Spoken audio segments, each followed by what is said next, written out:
大家好，这里是听广播学英语频道。加油站的未来在哪里？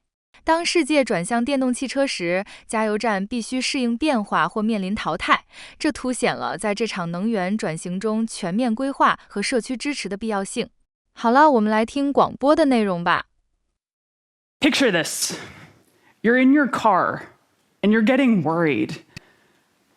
You were really relying on that fuel station being open. Now you're not sure you're going to make it to the next one you see on your map. And this area is notorious for unreliable stations. You definitely don't have enough range to make it to the one that you know is usually working, or even the one that at least has decent customer service on their helpline when it's down. So you slow way down to conserve energy and sigh when you see a giant hill coming up on the freeway ahead of you.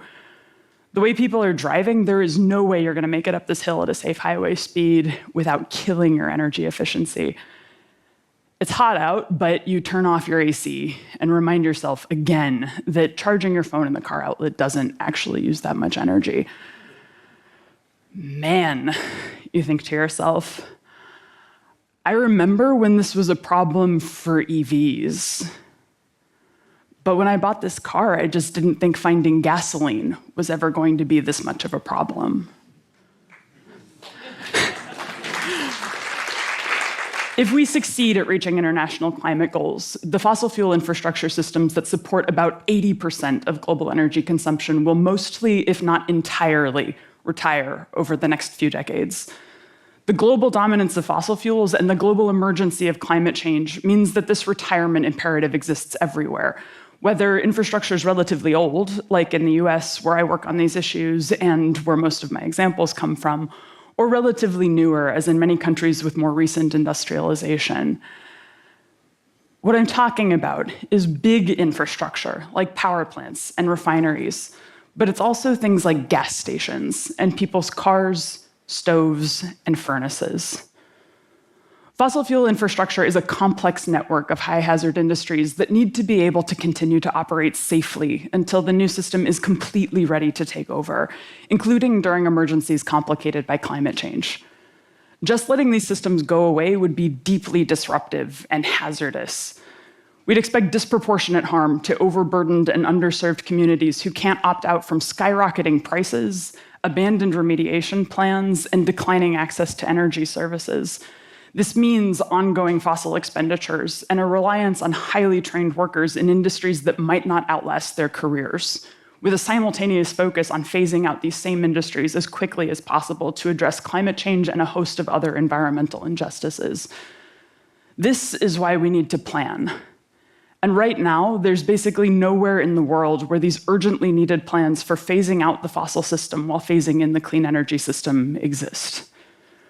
When we talk about climate goals, the question I like to ask is, if we actually believed we were going to succeed, what would we need to be doing right now?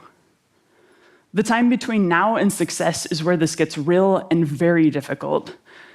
Sarah Hastings-Simon and I call this the mid-transition, and even under a best-case scenario, it will probably last for decades. During the mid-transition, the clean energy system and the fossil energy system are both too small to fulfill all of the energy needs we have, but big enough that they can't really operate without constraining each other. Also, the mid-transition overlaps with the climate transition. This means we'd expect the systems we have now to become less functional as they operate further and further outside of design parameters. And it also means we don't entirely know what the new systems will need to be able to handle.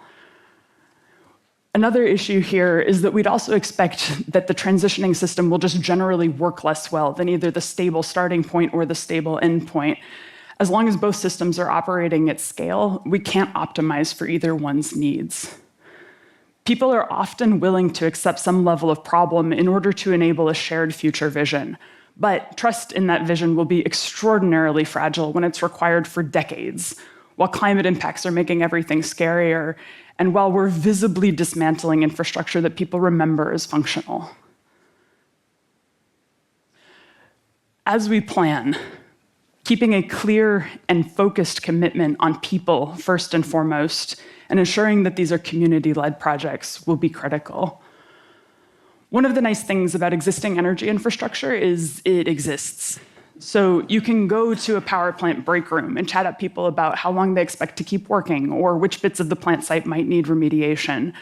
This means planning can be very, very specific and guided by the expertise of people that are in these places. Who needs a job if the power plant closes? Does everyone in town have safe temperatures in their homes? Which gas stations need to stay open longer than they're profitable to make sure that everybody can get to work while alternative transportation systems mature?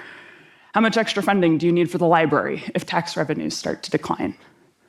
Although good transition plans need to be deeply community embedded, the scale and the impact of the energy system demands some level of centralized coordination.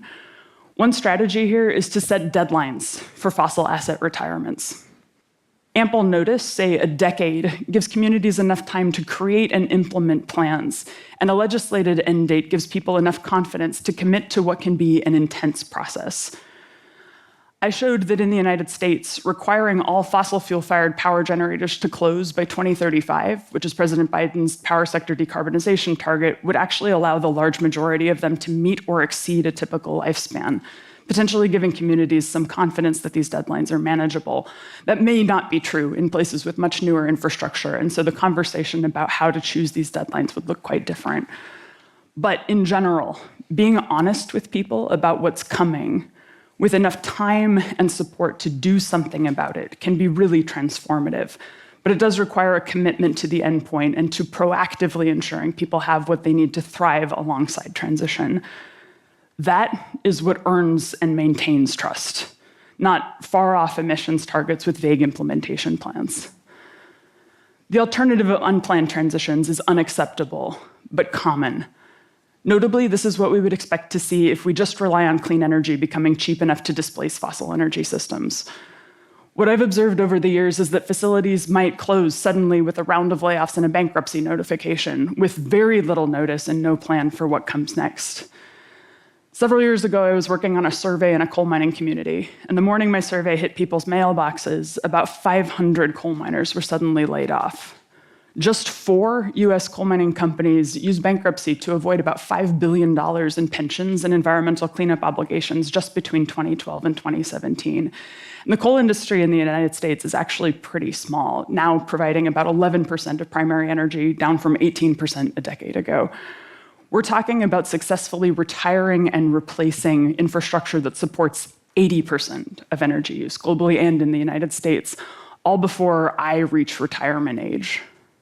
Planning the transition is an ethical responsibility that takes time, but also creates opportunities to implement a just and sustainable future that corrects the harms of the past. Collaboration and a laser-like focus on ensuring people have what we need to succeed through this transition will be critical, particularly as the transition collides with climate tragedies. What would we do now if we believed we'd succeed? Anticipating the bumps and planning for success is the path to a just, decarbonized, and sustainable world. Thank you.